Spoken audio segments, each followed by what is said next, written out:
first question.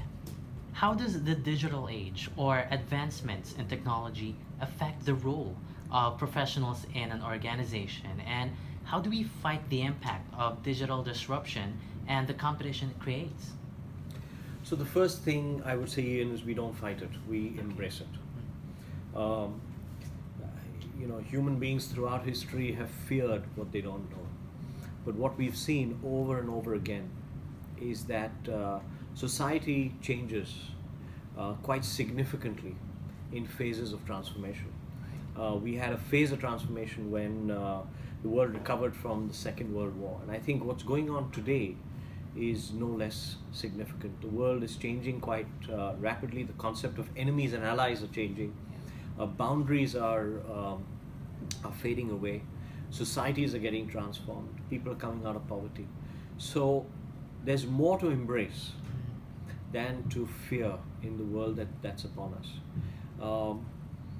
The reason we struggle, the reason we tend to sometimes resist societal changes is because it means that we need to reinvent ourselves.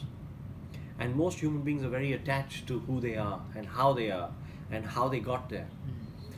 So reinvention scares us.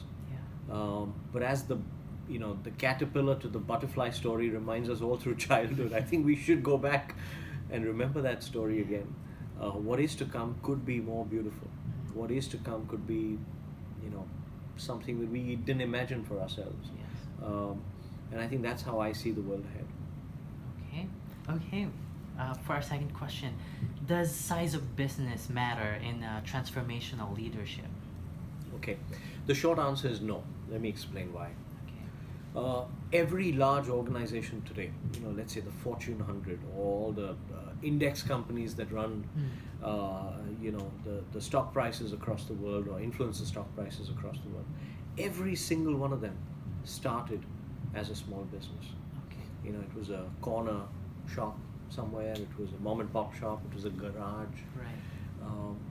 And they reached where they reached often because of one, two, three, or four transformational leaders in their history that imagined the impact of that organization to society as something different.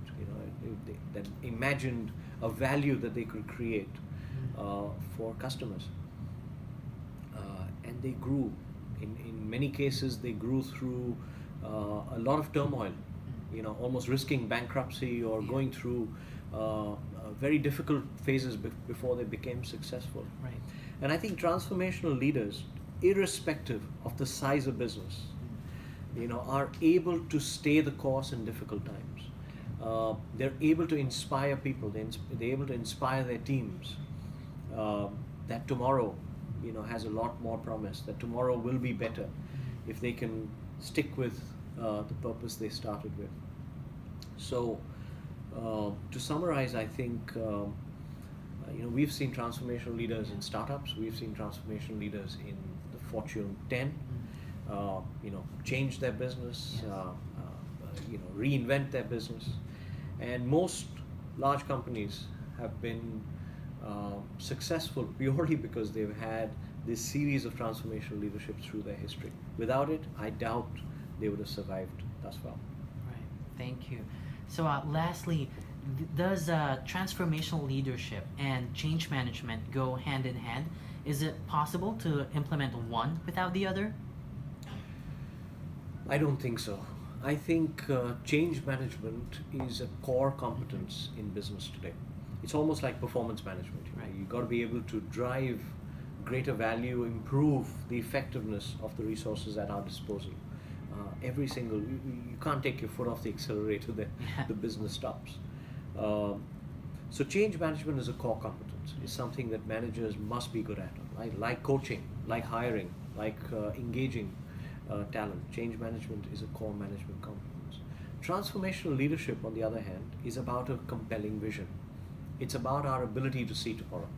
It's about our ability to see beyond the horizon and make really smart, well-informed bets on what the world tomorrow is going to be like. And then equally convince large multitudes of people that work for us, that are in our hemisphere of influence, convince them to follow along, to stay the course, to risk their future in many cases Yeah. on what is to come tomorrow. Okay. Well, yeah, that was wonderful. Thank you so much, Gyan. Thanks for being with us today. Pleasure. Thank you. And yeah, have a great day. Thank you, Ian. Thank you.